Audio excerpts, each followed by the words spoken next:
মুঘল সাম্রাজ্য পতন হয়ে গেছে, এখন মুঘল সাম্রাজ্যের বংশধর কে হবে সেটা নিয়ে ভেবে কোনো লাভ আছে? BJP is a dyeing industry, state BJP. পশ্চিমবঙ্গে বিজেপির আর কোনো রাজনৈতিক অস্তিত্ব নেই। 18 থেকে ভারতে নেমেছে, বিজেপির আগামী পরিণতি শূন্য, অর্থাৎ সিপিএম। তাই একটা জাহাজ যখন ডুবতে থাকে তখন সেই জাহাজ থেকে সবার আগে নাবিকরা একে একে চলে যেতে থাকে, ইঁদুররা সবার আগে পালায়। তো বিজেপির জাহাজ এখন ডুবছে এ রাজ্যে।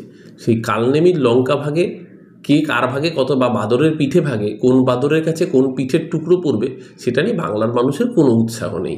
ওই ডুবন্ত জাহাজের ক্যাপ্টেন কী হবে, যেই হবে জাহাজ তাকে নিয়েই ডুববে।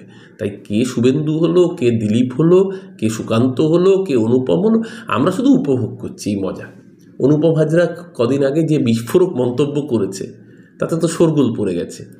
এইদিকে দিলীপ ঘোষের লবি, আমরা দিলীপদার অনুগামী ভার্সেস আমরা দাদার অনুগামী, এই যুদ্ধ দেখেছি। সুকান্ত মজুমদারকে লোকসভা ভোটে হারানোর জন্য নাকি শুভেন্দু অধিকারীর দলবল সক্রিয় ছিল, এই অভিযোগ খোদ সুকান্ত মজুমদারের ঘনিষ্ঠ বৃত্তের। দিলীপ ঘোষকে মেদিনীপুর থেকে তাড়িয়ে দিয়ে দিলীপ ঘোষকে হারিয়েছে শুভেন্দু অধিকারীর লোকজন, এই অভিযোগ খোদ দিলীপ ঘোষের লোকেদের। আমরাই মাৎসন্যায়, আপনার মনে থাকবে মহাভারতের মুসল পর্ব, যদুবংশ ধ্বংস হয়েছিল নিজেদের মধ্যে মারপিট করে। এরা ধর্ম করে, তো মহাভারতের মুসল পর্বটা পড়ে নিন, বিজেপি রাজ্য দপ্তরের সাথে হুবহু মিল খুঁজে পেয়ে যাবেন। অধীর চৌধুরী যেরকম সাম্প্রদায়িক উস্কানিমূলক মন্তব্য করছেন, বিশেষ করে এই বেলডাঙ্গার ঘটনার পরেও যেটা করেছে, ও চিরকালই বিজেপির মদতেই ছিল। যবে থেকে মোদি ক্ষমতায় এসছে 2014, মোদির সাথে সেটিং করে ও পার্লামেন্টে মোদিকে স্পেস দিয়েছিল। এই অভিযোগ আমাদের নয়, কংগ্রেসেরই একাংশ করেছিল। এবং সেই জায়গায় দাঁড়িয়ে পরবর্তীকালে আমরা দেখেছি যে 2019 সালে অধীর চৌধুরীকে জিততে ওখানে আরএসএস হেল্প করেছিল। এবার পেরে ওঠেনি, এবার হেরে গিয়েছে, ঘটিবাটি চৌপট হয়ে গিয়েছে। এখন বাঁচার অস্ত্র হিসেবে যদি কেউ বিজেপিকে অবলম্বন করে, তো ঘোমটার আড়ালে খ্যামটা না নেছে, আমি বলবো ঘোমটাটা খুলে প্রকাশ্যে নাচুন। অধীর চৌধুরী সাম্প্রদায়িক মন্তব্য করতে গেলে কংগ্রেসের সেকুলার আলখাল্লাটা খুলে রেখে তারপর সাম্প্রদায়িক মন্তব্য করুন, বিজেপিতে যান, রাজনীতির ময়দানে বাংলার মানুষ আপনাদের জবাব দেবে। নতুন সভাপতি হলে তৃণমূলের জন্য লড়াই কি কঠিন হতে পারে? আচ্ছা, একটা কথা বলুন, তৃণমূল শুরু করছে 235 থেকে, 250, 260, 270 কোথায় থামবে সেটা তৃণমূল পরবর্তীকালে বাংলার মানুষ ঠিক করবে। তৃণমূলের লড়াই বিরোধী দল থাকবে কি না সেটার জন্য। আমাদের তৃণমূল কংগ্রেসের, আমার মনে হয় বাংলার রাজনীতি এখন ছাত্র হিসেবে আগামী দিন এ রাজ্যের বুকে বিরোধীদের লড়াই বিরোধী দল হিসেবে এস্টাবলিশ রাখা, নিজেদের 30+ পাওয়ানোর। আর তৃণমূলের লড়াই যে বিরোধী দল এ রাজ্যের বুকে অফিসিয়াল স্বীকৃতি থাকবে কি থাকবে না সেই জায়গাটায় নিজেদেরকে পৌঁছে নেওয়ার। এবার সেটা তৃণমূল করতে পারবে কিনা বাংলার মানুষ বলবে, বিরোধীরা আদৌ বিরোধী রাজনৈতিক অস্তিত্ব রাখতে পারবে কিনা সেই সিদ্ধান্ত বাংলার মানুষ নেবে। কিন্তু একটা জিনিস পরিষ্কার, তৃণমূল লড়াইটা শুরু করবে সম্ভবত 2026 সালে, অন্তত 226+ থেকে।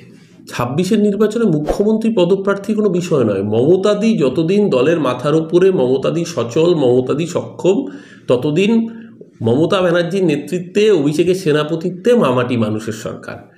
মমতাদি বয়সের কারণেই, কালের নিয়মে একদিন না একদিন মমতাদি যেদিনকে মনে করবেন যে মমতাদি মাথার ওপর দাঁড়িয়ে অভিভাবকের মতো দিক নির্দেশ করবেন, মার্গদর্শক থাকবেন, তখন মমতাদির পরে অটোমেটিক চয়েস অভিষেক। যতদিন মমতাদি সচল, মমতাদি সক্ষম, ততদিন বাংলার মানুষের মনের মণিকোঠায় মমতাদি। আর যখন মমতাদি মনে করবেন যে মমতাদি তার শারীরিক কারণেই এবার তিনি দিশা দেখাবেন, তখন মমতাদির পরে অটোমেটিক চয়েস হিসেবে অভিষেক ব্যানার্জি। এতে তো কারো কোনো দ্বিমত নেই, সেটা 26 কেন, সেটা 31 হতে পারে, 34 হতে পারে, যবে খুশি হতে পারে, কিন্তু মমতাদির পরে অটোমেটিক চয়েস অভিষেক ব্যানার্জি, এতে কারোর কোনো দ্বিমত নেই। বিজেপির সংগঠন কে ভালো সামলাতে পারবে সেটা আমরা কেন অ্যাডভাইসারি দেবো? বিজেপির সংগঠন ভালো হবে সেটা কেন আমরা চাইবো? পরের ছেলে পরমানন্দ, যত উচ্ছন্নে যায় তত আনন্দ, তাই নয় কি? আর বিজেপির সংগঠন যা করে রেখেছে এইরকম, শুনুন একটা জিনিস, পশ্চিমবঙ্গের মতো রাজ্যে আপনি সবাইকে নিয়ে চলতে হয়। আপনি কোনো ধর্মকে হিংসার বাণী করবেন, কোনো ধর্মকে ক্রমাগত বুলি করবেন, সম্প্রদায় জাত দেখে মানুষকে আক্রমণ করবেন, মানুষ আপনাদের ভোট দেবে? বিজেপিকে সবার আগে বুঝতে হবে এটা বাংলার মাটি, এটা উত্তরপ্রদেশ হরিয়ানা নয়। এই বাংলা লালন ফকিরের মাটি, এই বাংলা শ্রীচৈতন্যদেবের মাটি। এই মাটিতে ভেদাভেদ জাতপাত নিয়ে রাজনীতি করলে কিন্তু এই বাংলার মাটিতে অস্তিত্ব থাকবে না, ঠাঁই পাওয়া যাবে না। তাই প্রথম বিজেপিকে যেটা করতে হবে সেটা বিজেপি পারবে না, কারণ বিজেপির দর্শন হচ্ছে হিন্দি হিন্দু হিন্দুস্তানে। বিজেপিকে যেটা করতে হতো সেটা হচ্ছে জাত ধর্মের ঊর্ধ্বে উঠে মানুষের জন্য রুটি রুজির রাজনীতি করা, সেটা বিজেপি পারবে না। তাই বিজেপির এ রাজ্যে কোনো ভবিষ্যৎ নেই।